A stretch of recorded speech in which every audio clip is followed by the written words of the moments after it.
Hello and welcome as we continue these mini Bible studies this week as we prepare for the third Sunday after Epiphany, January 24th, 2021.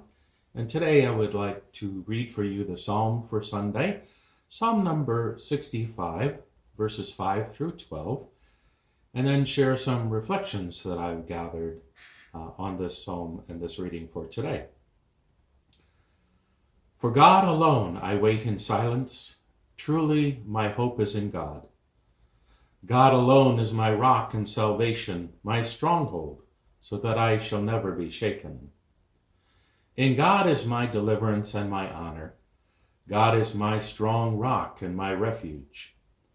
Put your trust in God always, O people. Pour out your hearts before the one who is our refuge. Those of high degree are but a fleeting breath. Those of low estate cannot be trusted. Place on the scales together, they weigh even less than a breath. Put no trust in extortion. In robbery, take no empty pride. Though wealth increase, set not your heart upon it. God has spoken once, twice have I heard it, that power belongs to God.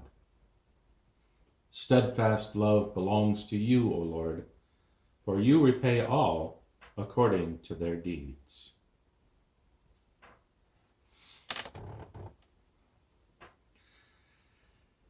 In my humble opinion, today's psalm is very appropriate for such times as these. I think we can all relate, especially to the words of the first 4 verses. Not only are we still caught up in a pandemic, we are also experiencing a growing divide among our American citizens. In times of crisis, as it says, God alone is our rock and our salvation. These words are words for those who seek security and stability. And I do encourage all of us to use at least verses 5 through 8 ongoing in our daily prayers and keep praying until God responds.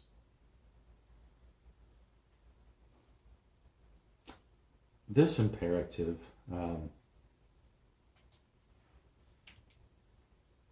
this psalm, Psalm 62, in it we find a number of different forms: lament, praise, thanksgiving, wisdom, and appeals. When we say, God, please send your healing. The Hebrew word, which is translated as God alone, comes through very strongly as an imperative, although it weakens a little bit when it's translated into English. When you read it, try to read by shouting out, God alone, in order to emphasize that this is an imperative. It is important. The Hebrew word is actually used 7 times in verses 5 through 8, although we only see it that way twice. Probably so that we can make it a little bit easier to read. Yet listen how it would sound otherwise. And I'm going to shout. For God alone I wait in silence. Truly my hope is in God alone. God alone is my rock and my salvation, my stronghold, so I shall never be shaken. In God alone is my deliverance and my honor. God alone is my strong rock and my refuge. Put your trust in God alone always. O people, pour out your hearts before God alone, who is our refuge. Hopefully I didn't shake you up too much with that. But that's what it's meant to do, to shake us up, to know that God alone is where we need to turn. And this sequence of possessive nouns is powerful as well. My rock, my salvation, my fortress, my mighty rock, my refuge. All of my security and stability comes from God alone.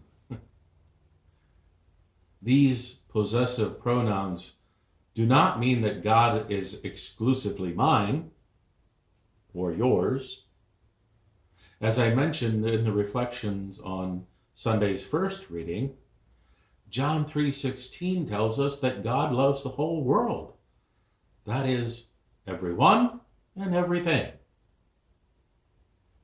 In verse 8 of today's reading, we see how the personal pronoun my in the declarations of faith become a call for community declarations with the words, O people, and our refuge. The middle section of today's reading, verses 9 and 10, warn us against placing our trust for security and stability in people or things that will prove to be false. People in high places and people in low places, as well as wealth, whether legally achieved or through extortion or robbery. None of these are able to provide what God alone will provide. The final two verses, 11 and 12, turn to God in the form of a prayer of thanksgiving, a prayer and praise. It is this final prayer of praise and thanksgiving for God's wisdom that gives the psalmist both confidence and a restful soul. According to the book of Proverbs, God's wisdom was the first creation, and through wisdom, God brought order to everything else that was created. So, in essence, all of creation is infused with God's wisdom.